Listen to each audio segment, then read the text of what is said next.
All right, I'm gonna give an honest telling of this. This is like my third try doing it. Stream of consciousness, let's go. On November 7th at around like midnight, I wanted to kind of get away from town. I wanted to go out into the wilderness. There's something about being out in civilization or being out in the wilderness that's a lot more conducive to this stuff.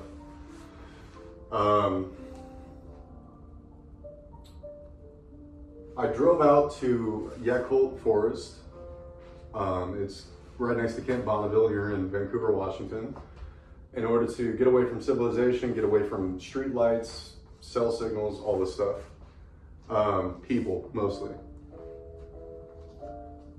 When I was driving out there, it's a back road around a law enforcement installation, Camp Bonneville. So there's no real like roads you can split off of, you know, it's just. Anyways, as I'm going back there and there's no houses or businesses or towns or anything, some guy was on my ass. So I pull over to the shoulder of the road, let him pass. I think I smoked a cigarette, I might not have. And then I did a U-turn.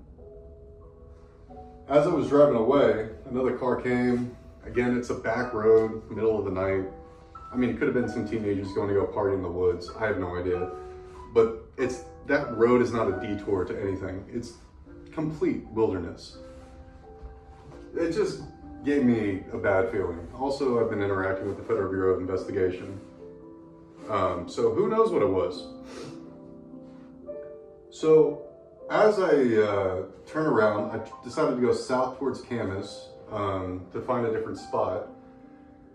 And on a whim, I just decided to drive up to Mt St Helens. I got on the road, headed up north. And for people who are local to Washington, they have the I-5, which runs north to south. And then Mt St Helens is to the east. I will note that the highway that goes out to Mt St Helens doesn't continue on to the other side of the state. It ends at the mountain. There are towns along the way, but there's a 10 to 15 mile stretch of road towards the monument where there's nothing. There are no houses, no businesses, no streetlights. It's pristine. So as I'm driving out to Mt St Helens, I noticed that, one, there was nobody out there. There was no vehicles on the road, no campers, no cars parked along the side. The government was on furlough, I'll make note of that. And the area, I don't know if it's a national forest or a park or a wilderness area or a national monument, there's a weird legal distinction between those things, was closed. So not only was the government on furlough, but that area is closed off during the months of like October to April. It's shut down for the winter. So as I'm driving out that way, I get about, I don't know, 5 miles, something like that, from Mt St Helens. And then again, I pull over on the shoulder of the road. There was a nice little area where you could see, I guess, the valley. And I opened my moonroof of my BMW. I call her Nancy. She's a wonderful car.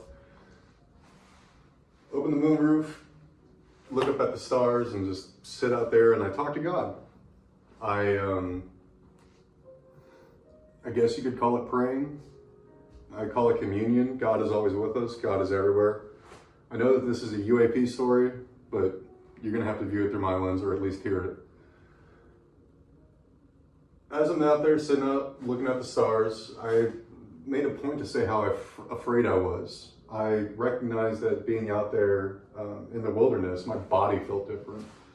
I could truly feel things recentering, realigning, whatever the word is. It just felt like a shift internally. So I sit out there and I make a point to say how afraid I am and, just timid, weak. I wasn't loud or anything, but I definitely didn't feel strong. So I sat out there on the moonroof, or through the moonroof, looking up at the stars. And I didn't see anything yet. I got out, I smoked a cigarette, and I noticed, you ever been out in the wilderness at 3 a.m? It's, kind of unsettling at first, but it was nice. Anyways, got back in the vehicle after I prayed, drove down the road towards, I believe it's called the Johnson Observatory. There's a nice little building where you can view Mt St Helens. I've never been there, but I assume, yeah. As I'm driving up that way, there was a swing gate that prevented access for me actually going to the actual parking lot down there. So I was like, all right, well, end of my journey. So I do a U-turn, headed back towards civilization, and there was a viewpoint. I think it's called Castle Lake Viewpoint. I pull in there and park my car on the side of the parking lot. I didn't park in an actual parking space. It was, there was nobody out there. Sitting out there, and I start, again, praying or communing. But this time when I pray, I'm actually a little bit louder. I have a naturally deep voice, but if you've ever felt the Holy Spirit, or whatever you want to call it, or internal resonance, it's different. So as I'm out there, kind of just preaching to nobody, I heard a noise in the bushes over here to my left. And then I made a point to say, I do not want to be afraid. I remember pointing at it. I said, I do not want to be afraid. I finished my prayer, my little conversation with God, got back in my car, and I remembered I didn't address Mikael. Most people would call it Archangel Michael. I got out of my car and I apologized to Mikael, and I fell on my knees. If you've ever had an internal feeling of an idea or an emotion, a culmination of the two, something that you can't really articulate or speak, that occurred. It was just a deep, profound apology, and a yearning for understanding, for him to understand me, or it to understand me. I made a point to say that everything was under surveillance. I then began addressing God again and said, God, you give and you give and you give, and I take and I take and I take. And I'm facing this direction. Mt St Helens is over here. I'm facing here. And for some reason, I look over here to where I heard that noise before. I turn to my left, and I see a falling celestial object. Now, when I say falling celestial object, I don't mean oh, it was up here and then it went down or whatever. I mean, it was not up in space, but a 60-degree altitude. And it just was illuminated. And as it fell, it became brighter and brighter and brighter and brighter. I will know that there's a mountain right here, so I couldn't see where it actually fell. But the luminosity reached an apex about, I don't know, an inch or two above the mountain from my viewpoint.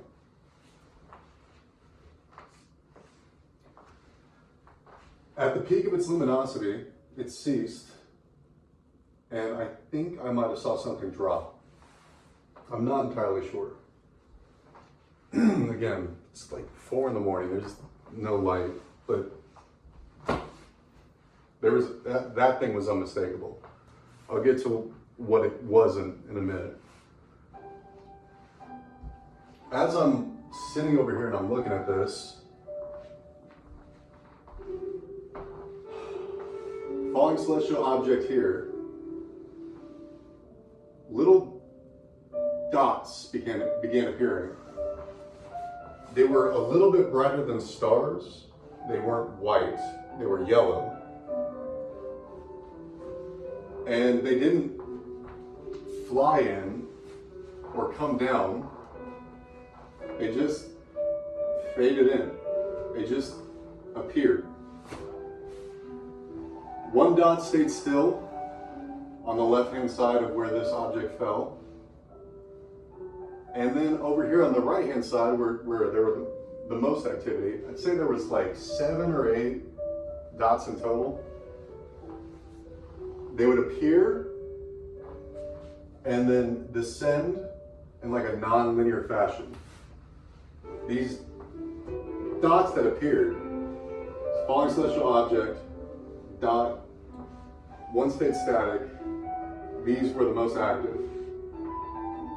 Apparated, and they use the word apparate appropriately because I don't like the word appear. These things just popped into existence. Apparated, and it didn't descend directly towards the path of that falling celestial object. They would make I wouldn't say weird arcs, but they descended in a non-straight line, indicating that they weren't following gravity.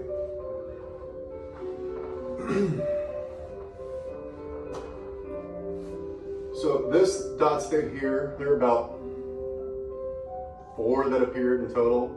There'd only be 2 or 3 at a time. They would appear, come down, and then one over here appeared, and it did not descend towards the falling object. It just kind of maneuvered and hovered, and then it just disappeared, faded out. These lights weren't like flashes and then like, very brightly illuminated. They would bleed in and bleed out. The luminosity wasn't nearly as bright as the falling object. Not at all.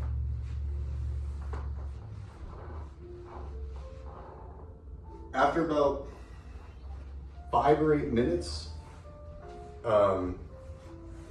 sorry, let me back up. The entire event lasted 5 to 8 minutes. I'm not entirely sure about how long it was. But I also made a point. Sorry. I made a point. I made a point when this was occurring to actually turn around. I remember looking at this, and I wasn't blown away. I didn't have a sense of wonder. I didn't have a sense of amazement. I mean, I was grateful, and I knew exactly how and why it occurred. More on that later.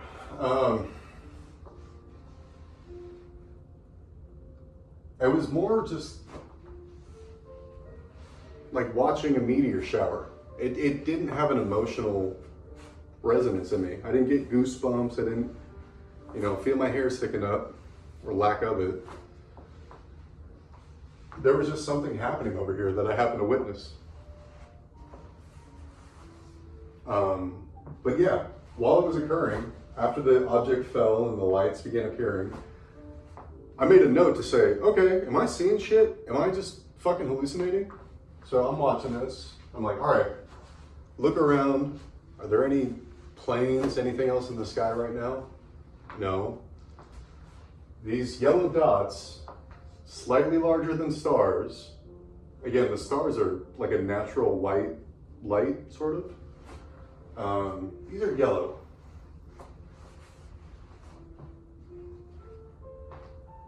As I look around, I'm like, okay, turn back around. Still happening.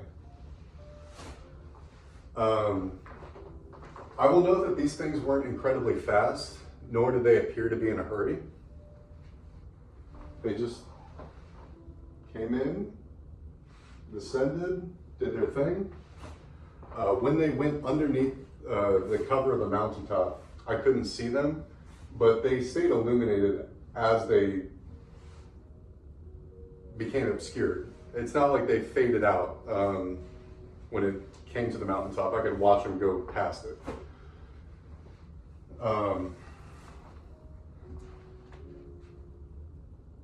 Yeah. So I remember I raised my hand like this, as silly as it is, and I asked for permission to record them. I said, hey, can I record you? I went to go retrieve my phone from the vehicle. Remember, I pulled my phone out, pointed it in that direction, and if you ever pulled your phone out at night, I have an iPhone, it isn't that good of a camera, especially in low light conditions. One thing I did notice about my camera, or about the iPhone, that was present in this scenario, as opposed to me going on the back porch and trying to take video of the stars, is that there was like a digital processing effect present on the screen. It was like a couple of pixels at a time for like milliseconds. It was just like red, just red. Not like a bright red, but just like a dark red. Like the phone was trying to pick up something. Anyways, realized that my phone wouldn't be working, and I didn't want to, sit there with my phone in my hand while this is happening. Put my phone back in the vehicle, and I go back to observing. I watch him for another minute or two, and then I get back in my car, and I drive away. As I depart the area, I skipped a couple things. I didn't have a sense of fear. I also didn't have a sense of worry. This amazing UAP phenomenon is happening in front of me. And I'm not blown away by it, but I'm certainly this is cool. But for some reason, I just got in my vehicle and drove away. Couldn't tell you. It was still occurring as I drove away. I made it back out towards back towards I-5. But I remember as I breached the boundary of that monument or wilderness area, kind of like where it transitions from being parkland to, just regular municipal stuff. I began to see vehicles headed out that direction. I remember I counted 4 of them. It was 4:30 in the morning or 4:25 or something like that. Because again, it goes for miles until you get to Mt St Helens. Yeah, there were 4 vehicles just headed out in that direction in the middle of the morning. 4:30 in the morning. Park is closed for the winter. All the roads are closed. There are no recreation areas available. The government's on furlough. So these aren't government employees. These aren't people going out there for recreation. Anyways, made it back to I-5, headed down south, and got home to Vancouver. I made a point to send a text message detailing what I witnessed at the Mt St Helens Visitor Center. I remember pulling into the parking lot and sending a text message. I took a screen cap of my phone, hopefully showing where this was occurring. But my magnemeter, or whatever the magnetic heading in your compass or in your onboard iPhone compass uses, wasn't functioning properly. It didn't function properly that day or the day afterwards. I remember I made a point the next day when I was in Portland to pull up Google Maps, and I looked at my phone and it said I was pointing due east when I was pointing north. I'm going northbound on I-5 and my compass says I'm looking east. So my phone somehow was affected by whatever it was. I am still not entirely convinced it wasn't some form of our intelligence apparatus doing whatever it was. But hey, I have no proof and I have no idea. I have screen recordings of my compass malfunctioning, but I don't have the actual like logs from my phone being accessed.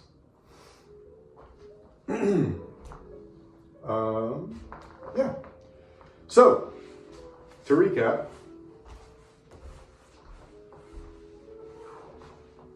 prayer, falling celestial object in a straight vertical line, not flying in, not curving in, not coming from above me or from over there, didn't fall from that high, didn't go from like outer space down to the ground, but certainly straight. This did not arc, this did not have flames on it, there was no curvature, it was a constant speed, it did not deviate in path, and it increased in luminosity as it descended towards the earth, which conventionally would indicate that, you know, something is burning up in the atmosphere.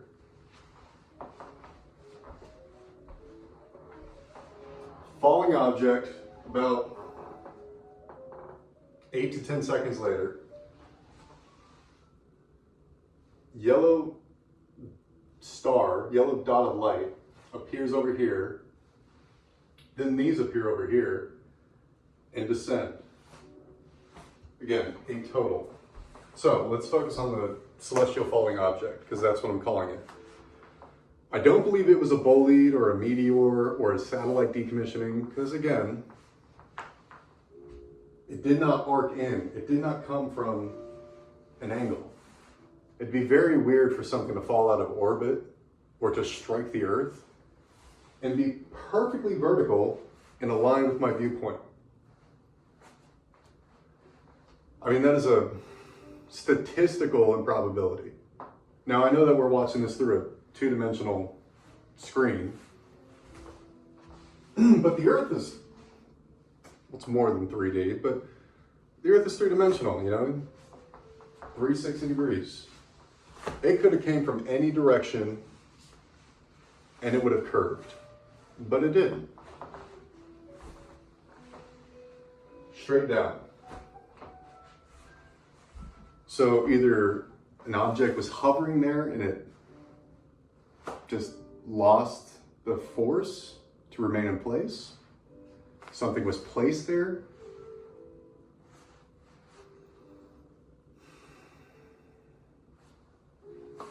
And then we get into the sci-fi explanations. I'll talk about that in a second. Okay. I will note at the time, this falling celestial object did not have any navigation lights. Again, no flames, and it didn't like flash or sputter. Object, luminosity, increased in luminosity as it came down, receded, and I think I saw something dip.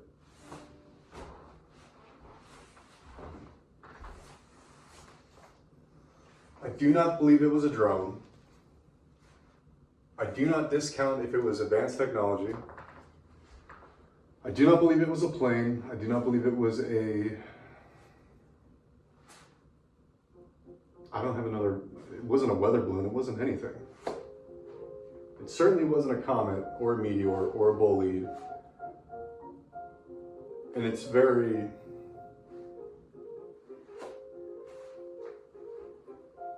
yeah. There's a lot of other relevant information that I gotta figure out how to parse later. But essentially, straight down. Religion, praying to God, saw a celestial event happen in front of me. In the middle of the night, when no one else was around.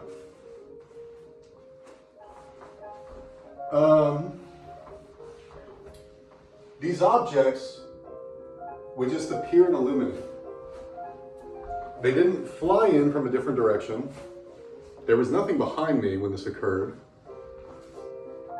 They just appeared.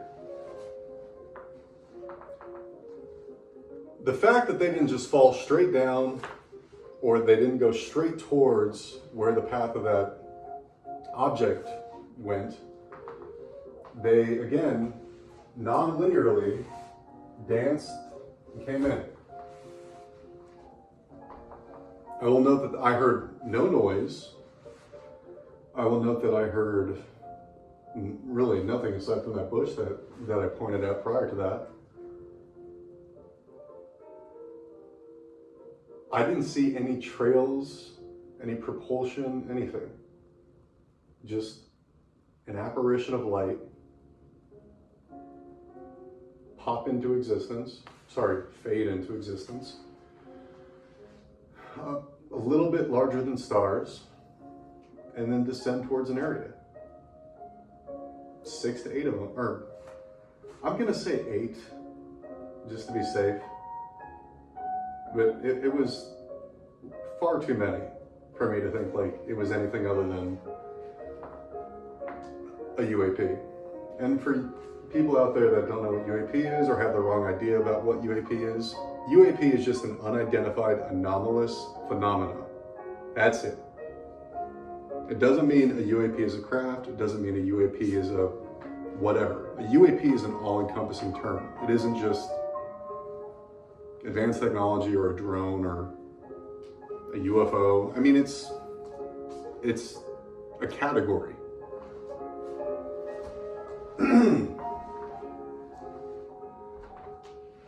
Now,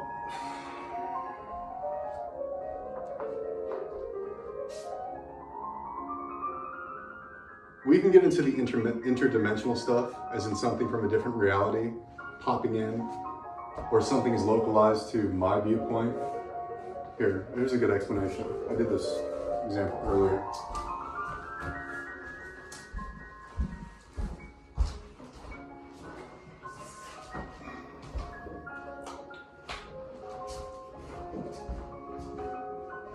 Now, if what's occurring over here wanted to be observed by just one person or one specific angle, one arc second of sight, if you have a flashlight up here, it's going to illuminate the entire room, right?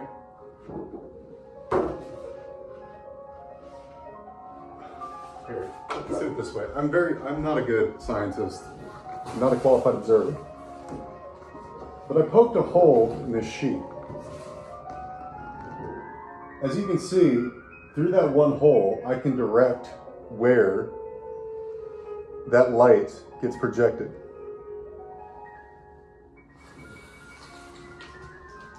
As I was the only person out there, I do not have a secondary set of eyes, a second observer, to tell me, sorry, I was going to turn that on. I don't have a second observer to corroborate what I saw. I'm standing at this vantage point. I don't have Bob or Sally over on that mountain seeing the same thing. I don't. So I'm only working with the information that I have available to me, which is just my eyes and my memory. So that thing could have literally just made it so only I could see it, or only that viewpoint could see it. It's one explanation.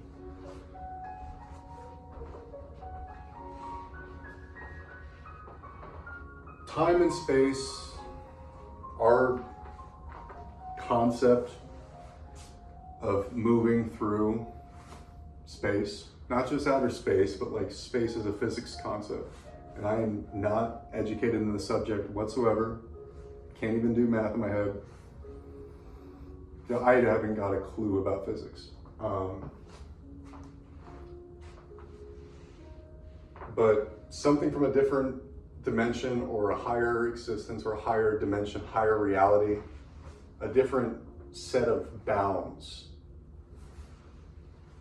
would be able to come in, and it would appear as if it just faded into existence and then pop back out.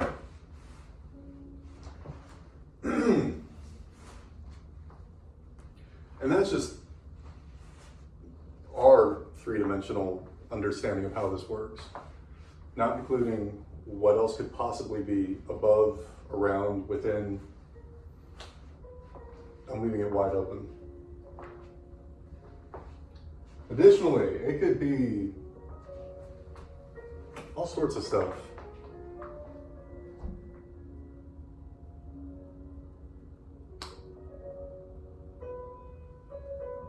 I do not declare that it was a craft or a series of crafts. I know for a fact that falling celestial object was not a comet or a bolide or a meteor or a satellite decommissioning or a plane or a UAV. It could have possibly been a craft, but it just doesn't feel that way. It didn't seem that way either. And it could have been something that wasn't actually there. I've heard a lot of different explanations about this phenomenon. I've heard simulation theory, I've heard holographic projections, I've heard interdimensional travel, I've heard higher entity beings or higher entity objects or things coming into our concept of reality. I have God in my religious experience, but truth be told, all I can determine is a bright object grew in luminosity as it approached the earth, receded in luminosity, and then immediately afterwards, a series of lights faded into the general vicinity around that area, and then began to descend towards it. I will note one light. So we have the falling celestial object here. There was always one yellow light that just stayed static. One came down on this side, and one came in like this, did not descend, and then disappeared. Everything on this side did descend down towards that object. I will note that I was miles away from whatever occurred, if it did occur. I don't believe my eyes. I do not have a rational explanation for it. I have a series of ideas, and I'm keeping an open mind about everything.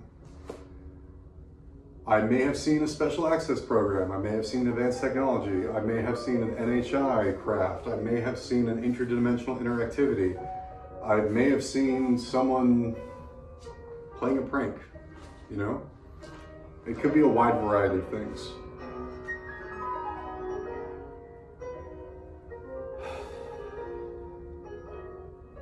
So let me just say, thank you for listening. That was my experience. It had occurred Mt St Helens, November 8th at 4 a.m.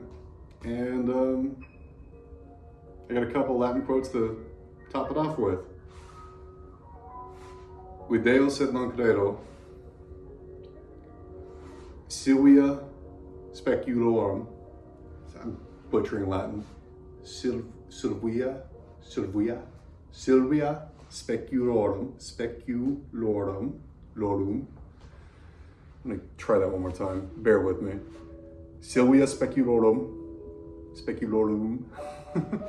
and